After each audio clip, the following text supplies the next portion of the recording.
Metemos en tema político, como lo marcábamos en algunas breves también.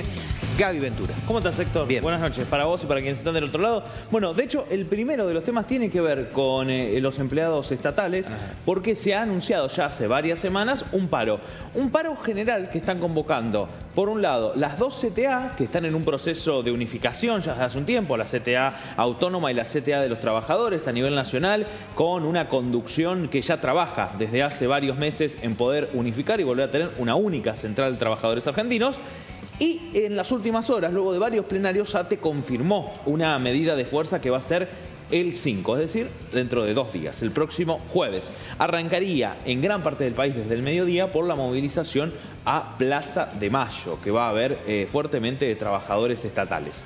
Y si bien esto se confirmó en las últimas horas, hace algunos días ya se preveía que esto iba a ocurrir y ya había una convocatoria general desde sus máximas autoridades. Y nosotros, la semana pasada, en Radio Universidad, charlamos con el titular de ATE a nivel nacional, con Rodolfo Ayar, quien manifestó por qué es necesario que los trabajadores estatales, luego de casi un año de gestión, porque se va a cumplir el próximo 10 de diciembre, un año de la asunción de Javier Milei, tienen que ir al paro. Está este tema que mencionábamos recién y que mencionábamos recién en la breve sobre lo que tiene que ver con los exámenes de idoneidad que dice el gobierno y Federico Sturzenegger, pero también algunas otras acciones. Resumimos una extensa nota que hicimos en Volver a Casa hace algunos días atrás, que confirmaba ya este paro que se ha anunciado en las últimas horas. Nosotros vamos al paro. Primero, salarios. Hemos perdido un 39% en el 2024 de nuestro poder de compra, de nuestro poder adquisitivo. El sector público, junto a las jubiladas y a los jubilados, ha sido el más castigado por el recorte, por el ajuste. Hemos contribuido en mayor parte a ese superávit fiscal que tanto se propagandiza desde el Poder Ejecutivo. Por lo tanto, un incremento salarial que permita que los estatales, en su enorme mayoría, salgan debajo de la línea de pobreza. En segundo lugar, ahora aparece el gobierno diciendo que va a tomar exámenes de idoneidad. ¿En serio? ¿Esta gente pretende evaluar nuestro trabajo y no lo conoce? No saben ni dónde están parados, no saben nada. Los funcionarios de Milei no tienen autoridad moral para evaluar o tomarle exámenes a nadie. Además, tiene que quedar claro, porque si no lo utilizan, que en los estatales no nos negamos a rendir exámenes. Lo hemos hecho siempre cada vez que ingresamos a la planta permanente del Estado. Sí, con concursos. Además, este sindicato ATE desde hace décadas plantea el concurso público de oposición y antecedentes para ingresar al Estado y terminar con el acomodo, con el dedo del intendente, del diputado, del gobernador, y que ingresen los más idóneos y los más capaces. Lo que quiere el gobierno no es evaluar nuestras capacidades, nos quiere colocar con estos exámenes en la vidriera del ajuste, nos quiere llevar a 40.000 trabajadores a Tecnópolis o a un playón del ejército para mostrarnos como las maras. Nosotros no estamos dispuestos a soportar semejante humillación. No van a poder. Bueno, recordemos que esto también se quiere hacer con los docentes. ¿Y para cuándo el examen de idoneidad para los políticos? Qué buena pregunta. Qué buena pregunta. Es cierto lo que dice Rodolfo Ayar. De hecho, nosotros, quienes somos trabajadores no docentes, formales en las universidades nacionales, también rendimos concurso para ingresar. En este caso está hablando de trabajadores estatales de... Pero ya rindieron, no tienen por qué revalidar algo. No, claro, rendimos para ingresar, tenemos que rendir, son públicos, pueden ir a buscarlos. Están, pero digo, y en este caso hablando también de los trabajadores del Estado. En esa nota Ayar nos contaba un poco sobre varias situaciones. Acá nos afecta fundamentalmente, y lo llamamos por eso, en fabricaciones militares. Pero hay muchas dependencias que ocurre esto. En esta manía que tiene el gobierno nacional de cerrar edificios, de soltar alquileres que había, todos esos empleados que son trabajadores del Estado les quitan funciones y terminan dando vueltas o terminan siendo enviados, como decía él, a Tecnópolis a trabajar allí. Hay como una situación, primero, de precarización de muchos de los trabajadores estatales y por otro lado, de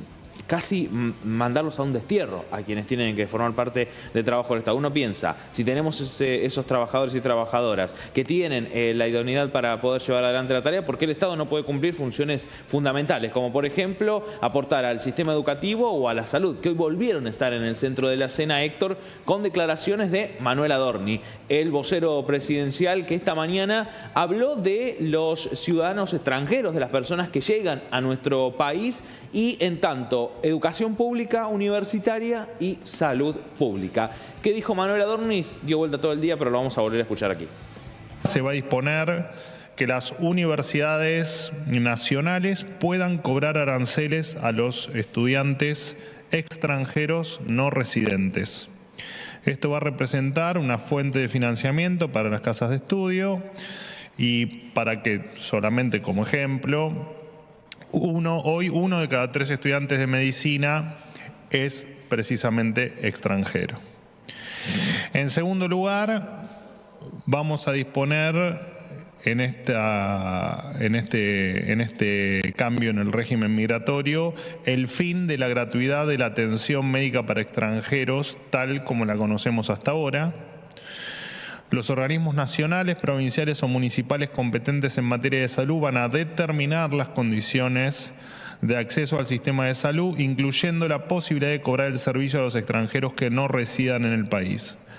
Desde que se tomó esta medida en Salta, por ejemplo, bajó el 95% la atención a extranjeros y se generó un ahorro de 60 millones de pesos, que esto implica desde ya no solo el ahorro fiscal que pueda significar, sino también la mejor atención para el resto de los ciudadanos que efectivamente son residentes de nuestro país.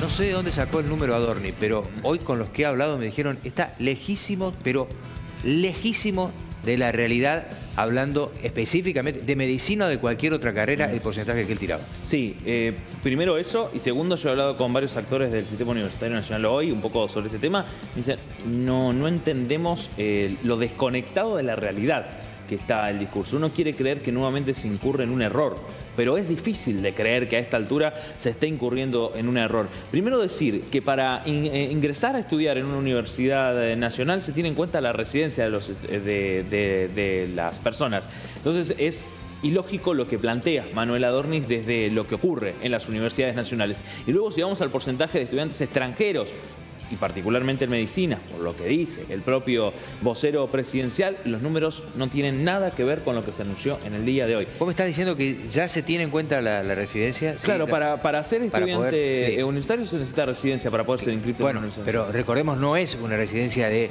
hace 2 meses que alquiló un departamento. Tiene que tener 5 años para atrás de vivir en Argentina. Vos me podés decir, pero no hay estudiantes en la Universidad Nacional de Villa María que no tengan la residencia y cursen materias. Yo te voy a decir, sí, ¿sabés quiénes? Los que llegan de intercambio 3 meses, claro, pero entonces, son en convenio entre universidades. Claro, no vienen a estudiar acá y a formarse. Entonces el título es no hay.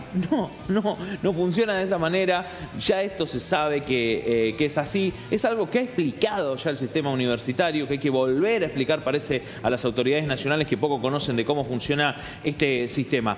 Me parece que una vez más, lo que está ocurriendo con el gobierno nacional es estos títulos que habitualmente vemos que son casi tweets para la tribuna. A mí me gusta decir mucho eso, que verdaderamente es una frase que luego se pone en una placa de título que el presidente retuitea y que se repite y que se replica en medios de una manera casi descomunal, sin tener un control y un doble chequeo de lo que ocurre. Ahora, en algún momento se tiene que pedir disculpas y decir, bueno, incurrimos en un error, esta persona es el responsable que me dijo que dijera esto, porque seguramente desde el CIN, esto va a pasar horas y alguien va a salir con los números claros, demostrables, de que el porcentaje es abismal de la realidad a lo que él está presentando. Sí, y así lo fueran, quienes estudian son residentes. Y por otro lado, ya hay algunas universidades nacionales que se están refiriendo a esto, que no van a arancelar a extranjeros. También, para hacer eso, habría que modificar la ley de educación superior. También hoy desde el sistema universitario me decían algunas personas, ¿quieren debatir la ley de educación superior? Debatamos la ley de educación superior. Obviamente, quienes somos incluso integrantes de los claustros universitarios, tenemos mucho por aportar a esa nueva ley de educación superior. Pero Un dato no menor, y ya dejo porque sé que nos tenemos que ir, pero esto que hoy anuncia Manuel Adorni estaba en uno de los párrafos de aquella vieja ley ómnibus de arranque de esta gestión. Esa ley que se desmembró, pero que le dio poder al Ejecutivo Nacional, que todas aquellas cosas que se sacó, después volvió. Así se pasaron a disposición de privatización algunas empresas. Así el presidente en decretos de necesidad de urgencia reglamentó y cambió leyes en este país. Digo, aquella ley ómnibus no fue votada como tal en el Congreso de la Nación. Dijeron, lo frenamos al presidente de algunos sectores opositores. Hoy el presidente está haciendo y deshaciendo en base a aquellos textos que no le aprobaron por ese lado. Digo, mientras esto pasa, ocurren otras cuestiones en el país y quizás nos quedamos con estos títulos para no poder ver el fondo, ¿no?, de esta gestión que está cumpliendo un año en solo algunos días, una semana.